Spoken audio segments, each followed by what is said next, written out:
Salam, hər vaxtınız xeyir olsun, hörmətli izləyicilərimiz. Mən Vəfa Kamilova. Çox sual verirlər, harada yaşayırsınız, harada işləyirsiniz. Mən Vəfa Kamilova, Şəmkir rayonunda yaşayıram və məktəb direktoru. Həmin rayonda da məktəb direktoru vəzifəsində çalışıram. Bakı üçün bilirsiniz, qeydiyyat başlayıbdır. Qeydiyyat hansı vəzifələr üzrə qeydiyyat başlayıb? Kitabxana müdürü, kitabxanaçı, laborant, çağırışa qədərki hazırlıq rəhbəri və məktəbə qədər üçün təsərrüfat müdürü. Məktəbə qədər təhsil müəssisələri üçün, bağçalar üçün təsərrüfat müdürü vəzifəsi qeydiyyatı başlanılıb.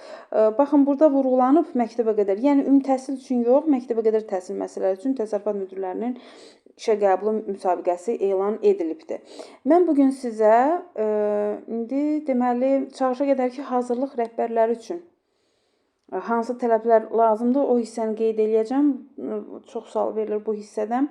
Deməli, qeydiyyat linki gördüyünüz kimi bu hissədə göstərilir. Buradan qeydiyyatdan keçmək üçündür. Biz müsabiqə elanına daxil olaq.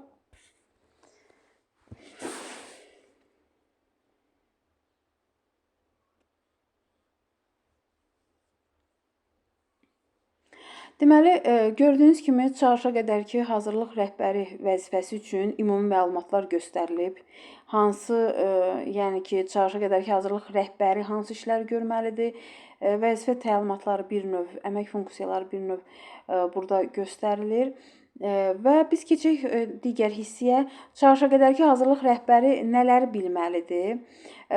Əsasnaməni, ibtidai hərbi hazırlıq üzrə əsasnaməni, təhsil haqqında qanunu, uşaq hüquqları haqqında qanunu, hərbi vəzifə və hərbi xidmət haqqında qanunu, uşaq hüquqları haqqında konvensiyanı, çağırışa qədərki hazırlıq işlərinin təşkilini, sonra burada göstərilir təlimin hərbi texnika vasitələrinin istifadəsini, pedaqogika və psixologiya elminin əsaslarını, əmək mühafizəsi, sanitariya, gigiyena və təhlükəsizlik qaydaları, yanğından mühafizə və norma qaydalarını, müasir texnologiyalardan istifadə bacarıqları.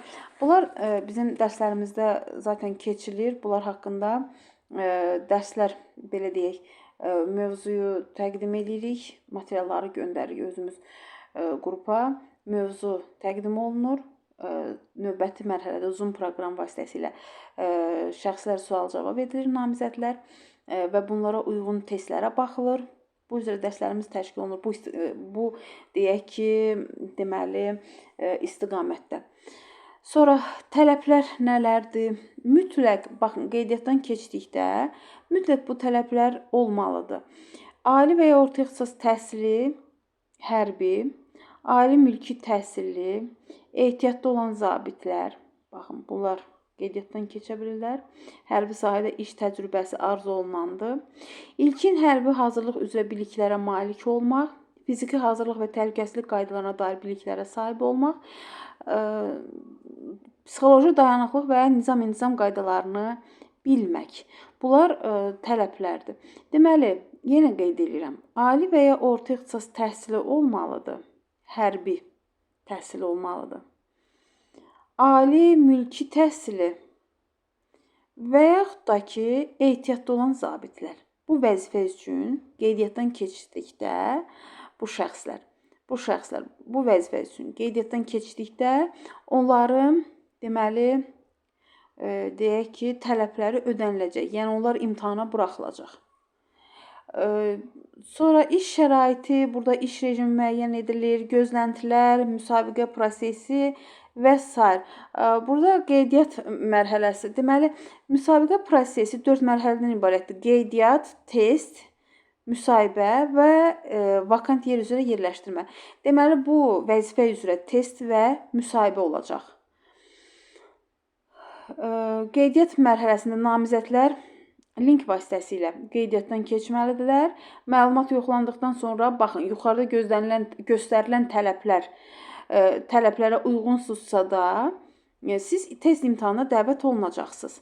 Test mərhələsində 90 dəqiqə vaxt veriləcək, 40 sual təqdim ediləcək, vəzifə üzrə 20 sual təqdim olunacaq, 2 balla qiymətləndiriləcək, 1 düzgün cavab. İKT üzrə 1 bal qiymətləndiriləcək və 10 sual veriləcək. Məntiqdən də 10 sual olacaq. Bu da 1 balla qiymətləndiriləcək. Keçid bal isə 35 bal nəzərdə tutulur. Müsahibədə isə 15-20 dəqiqə müsahibənin müddəti olur və burada da yenə praktiki suallar veriləcək. Bu sizin oxuduğunuz qanunlara uyğun, belə deyək də, əsaslanaraq praktiki suallar olacaq və yaxud da ki, sizin dayanıqlığınız, psixoloji dayanıqlığınız yoxlanmaq, nizam-intizam qaydalarını bilmək üzrə, bilmənizi yoxlamaq üçün praktiki suallar veriləcək.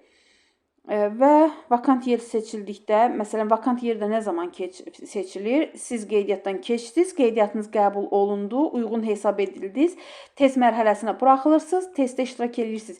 Keçid balı, yəni 35 balı toplayarsınızsa da müsahibəyə dəvət alacaqsınız. Müsahibədən sonra, müsahibədən də keçərsinizsə də, müsahibədə də uğur qazanarsınızsa da, deməli, yer seçmək üçün, deməli, sizə vakant yerlər təqdim olunacaq. Və bu zaman yer seçmə imkanı şəhid ailələrinin üzvlərinə veriləcək və bundan sonra da deməli, müsahibə nəticələrinə əsasən vakant yerlərə təyin ediləcəklər.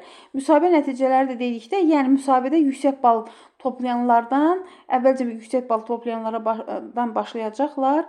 Müsahibə də qiymətləndirmə şkalası olur da, müsahibənin də özünün balı olur. Və müsahibə balına uyğun da yerləşdirmələr olacaq.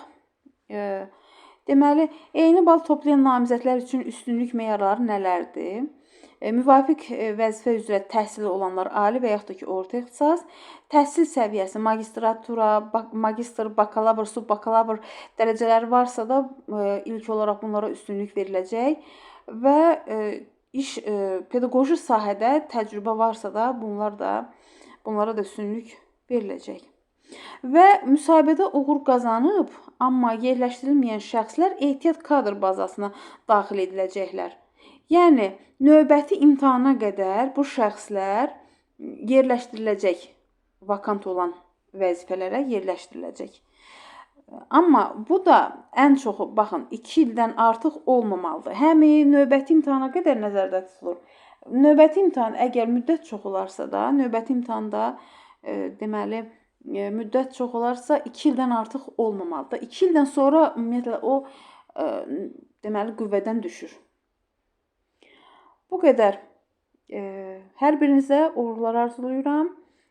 Kanalımıza abunə olmağı, kanalımızı bəyənməyi, paylaşımlarımızı bəyənməyi unutmayın. Bunun üçün sizdən hansısa bir maddiyyat tələb olunmur. Sadəcə olaraq siz bəyənməklə, abunə olmaqla bizlərə dəstək olursunuz. Təşəkkür edirəm. Uğurlar hər birinizə.